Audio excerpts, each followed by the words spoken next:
స్కూల్కి ఎందుకు జాయిన్ చేయాలో మనం మాట్లాడేసాము. Parents aware of it. Okay, మనకి యూజెస్ ఉన్నాయి స్కూల్కి జాయిన్ అవ్వడం వల్ల అని మనకి ఓకే చెప్పి స్కూల్స్ ఎతకడం స్టార్ట్ చేశారు. ఎలాంటి స్కూల్స్ ఎతకాలి అనేది మాట్లాడదాం ఈరోజు. స్కూల్స్ కి లెర్నింగ్ సెంటర్స్ కి డిఫరెన్స్ ఏంటంటే, ప్రీ స్కూల్స్ కి లెర్నింగ్ సెంటర్స్ కి డిఫరెన్స్ ఏంటంటే, pre school is academic school. అది కంపల్సరీ A to Z ని నేర్పిస్తుంది, అకాడమిక్ పార్ట్ ని నేర్పిస్తుంది. వాళ్ళకి ఒక కరిక్యులం ఉంటుంది, అది హోంవర్క్స్ ఉంటాయి. లైక్ మనం ఎట్లా చదువుకున్నాము మన స్కూలింగ్ సేమ్ అలాగే ఉంటాయి. Learning centres is different. ఒక ఫిలాసఫీని తీసుకుంటారు, ఆ ఫిలాసఫీని ఎన్రాప్ చేసుకుంటా వెళ్ళేది లెర్నింగ్ సెంటర్స్. ఇప్పుడు మనం అప్కమింగ్ లో చాలా ఎర్లీ లెర్నింగ్ సెంటర్స్ చూస్తున్నాము. లైక్ ఒక్కొక్కరు ఒక్కొక్క టైప్ ఆఫ్ అప్రోచ్ ని ఫాలో చేస్తూ ఉంటారు. మనం చాలా సార్లు వింటాం Montessori. Montessori is very famous. ఈ కాలంలో చాలా ఫేమస్ అవుతున్న థింగ్ మాంటిసరీ. మాంటిసరీ అంటే there is a specific toys for the learning process.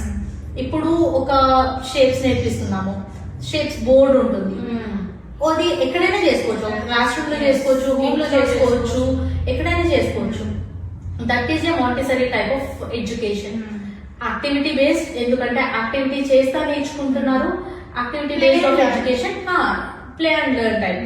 So ఈ లెర్నింగ్ సెంటర్స్ ఏంటంటే యాక్టివిటీ బేస్డ్ ఆఫ్ ఎడ్యుకేషన్ ని ప్రొవైడ్ చేస్తాయి. అందులోనూ ఒక్కొక్కరు ఒక్కొక్క ఫిలాసఫీని తీసుకుని చేసేది మాంటిసరీ. లైక్ మన స్కూల్ ఏంటంటే రెజియో ఎమిలియో అప్రోచ్ ని ఫాలో చేస్తాం. దీంట్లో ఏం చెప్తామంటే environment is a third teacher. How environment bond with this academics. Academics is a part of our education, but Reggio ఏం చెప్తుందంటే environment, the responsibility of taking care of something else. ఇప్పుడు మన స్కూల్లో ఎన్ని ప్లాంట్స్ ఉన్నాయి, ఎన్ని యానిమల్స్ ఉన్నాయి, pet animals అని అవ్వచ్చు. ఒక బ్యూటిఫుల్ గార్డెన్ ఎట్లా ఉంటుంది, we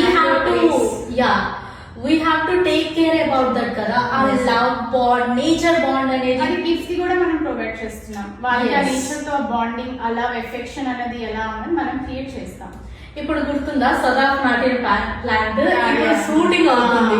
how beautiful it is. వాళ్ళు ఒక ప్లాంట్ ని పాతిన దగ్గర నుంచి ఫర్ ద ఫస్ట్ డే వాళ్ళు పాతారు. Every day they are watering the same plant. After these days, end of the academic year లో అదొక ఫ్రూట్ ఇస్తే హౌ హ్యాపీనెస్ ఇట్ ఈస్.